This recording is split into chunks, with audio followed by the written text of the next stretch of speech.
Most people never discover what truly captivates them. Not because such things are rare, not because the world lacks wonder, but because they leave too soon.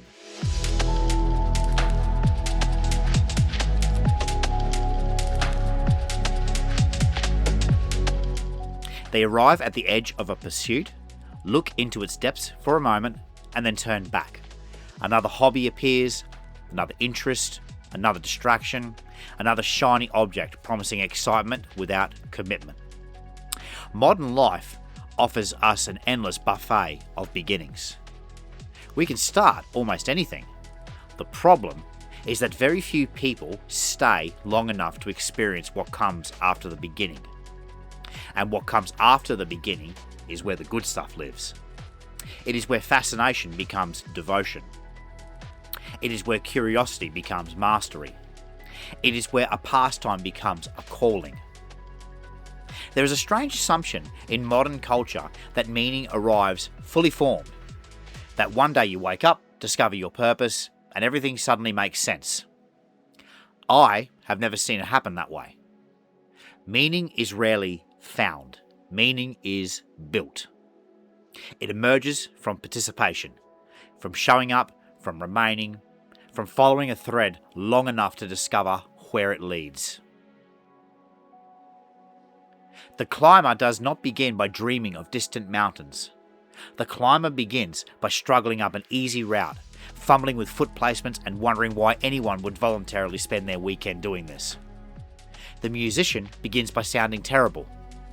The writer begins by writing badly. The artist begins by creating work nobody notices. The mountaineer begins by getting cold. The philosopher begins by being confused. The beginning is rarely glamorous, but beginnings are not supposed to be glamorous. They are invitations. The trouble is that most people mistake the invitation for the destination. They expect revelation, when what they get is repetition. And so they leave. The world is filled with abandoned guitars, unfinished books, forgotten ambitions, neglected sketchbooks, and dreams that never survived their first encounter with difficulty. That is not a criticism, it is simply reality. Because the beginning of anything worthwhile is usually awkward. There is a reason the first few pages of a great book rarely reveal the entire story. There is a reason a mountain appears different from the summit than it does from the car park. Depth takes time. You must earn your way into it. And this is where things become interesting. Because every worthwhile pursuit contains a rabbit hole. At first, it appears ordinary. Then you take a step, and another, and another. You learn a little, then a little more. Suddenly, you discover there is far more here than you imagined.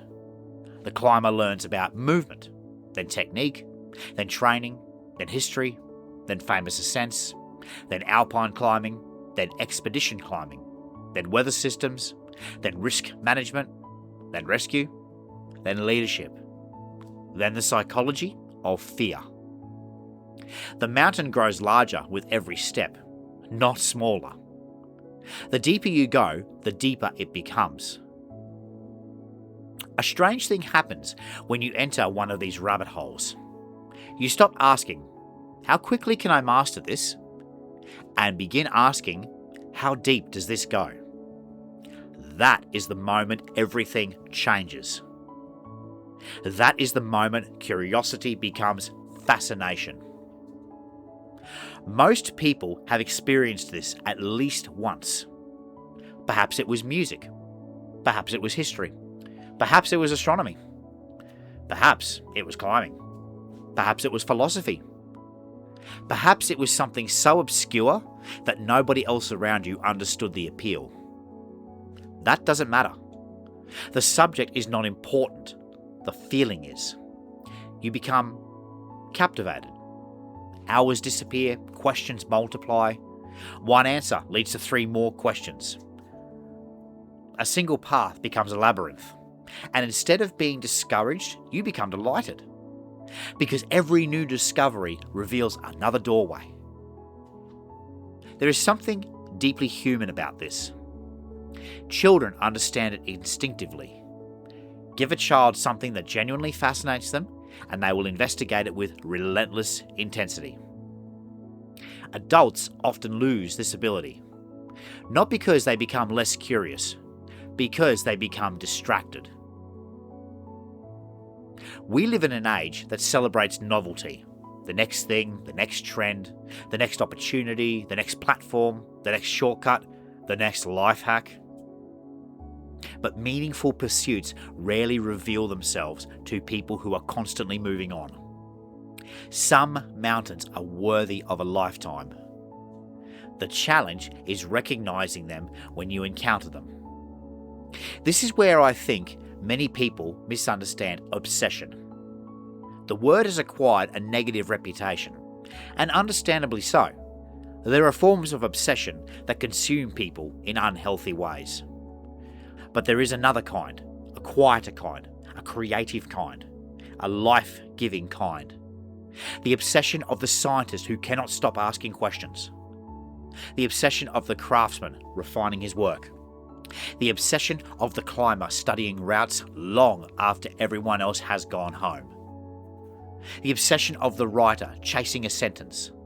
The obsession of the musician exploring a sound. Not because somebody told them to, not because it is profitable, not because it is fashionable, because they love it. There is a profound difference between discipline and devotion.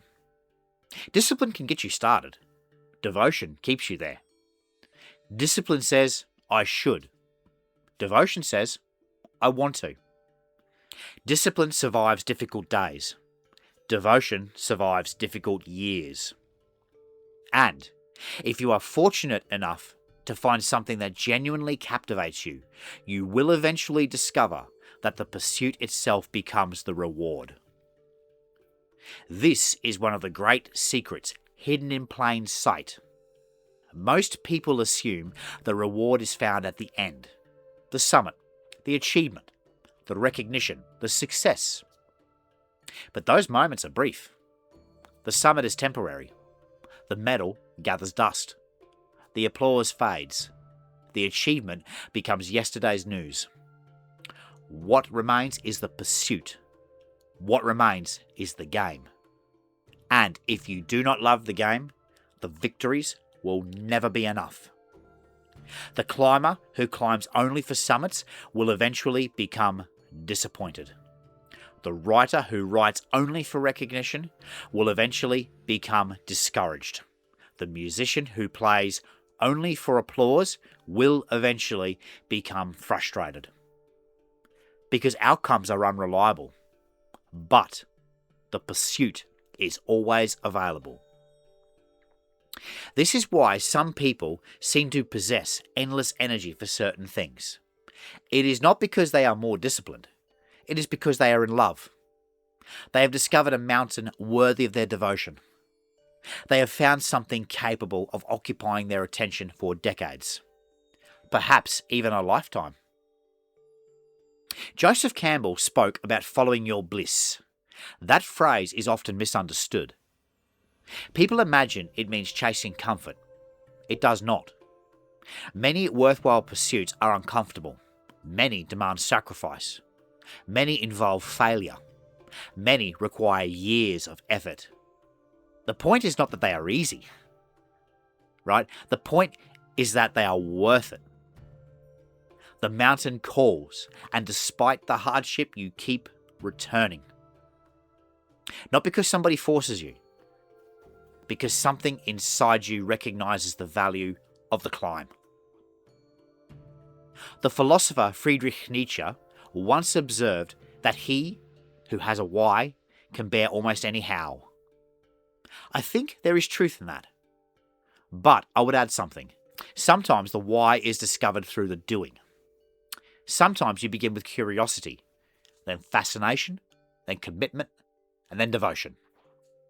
And only later do you realize you have found something meaningful.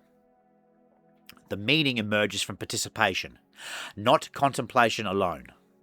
This is why I become suspicious whenever somebody says they are looking for their purpose.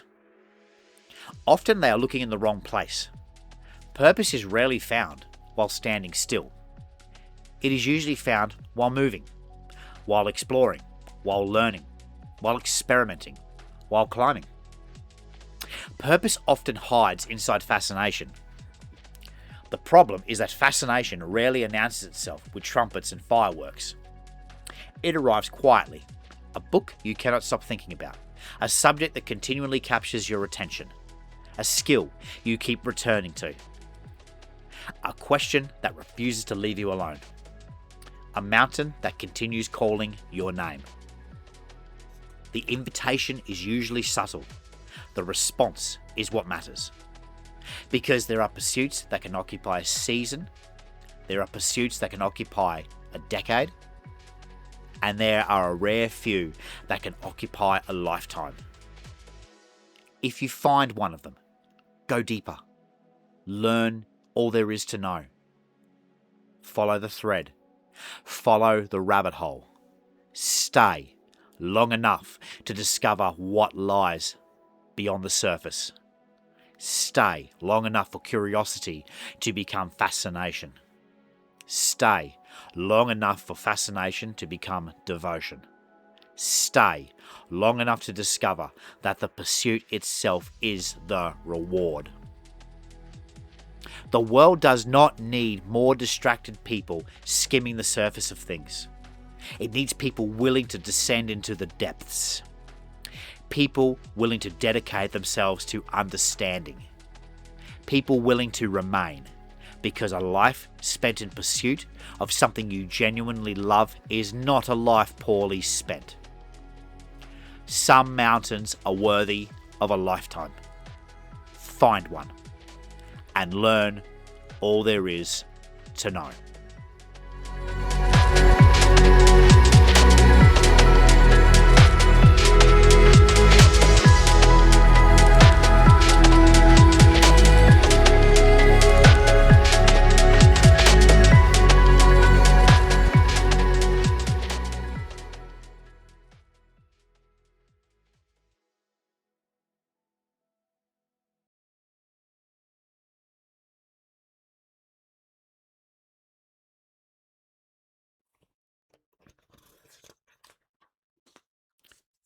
Shorts. Every worthwhile pursuit contains a rabbit hole. At first, it appears ordinary. Then you take a step, and another, and another. Suddenly, you discover there is far more here than you imagined. The deeper you go, the deeper it becomes.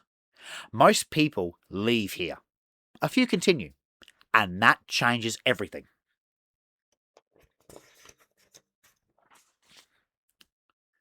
Curiosity asks, what is this? Devotion asks, how deep does this go? The people who learn all there is to know are rarely the smartest. They are simply the ones who stayed long enough, deep enough, to fall in love with the pursuit itself. There are pursuits that occupy a season. There are pursuits that occupy a decade. And there are a rare few that can occupy a lifetime. If you find one of them, don't leave too early. Go deeper.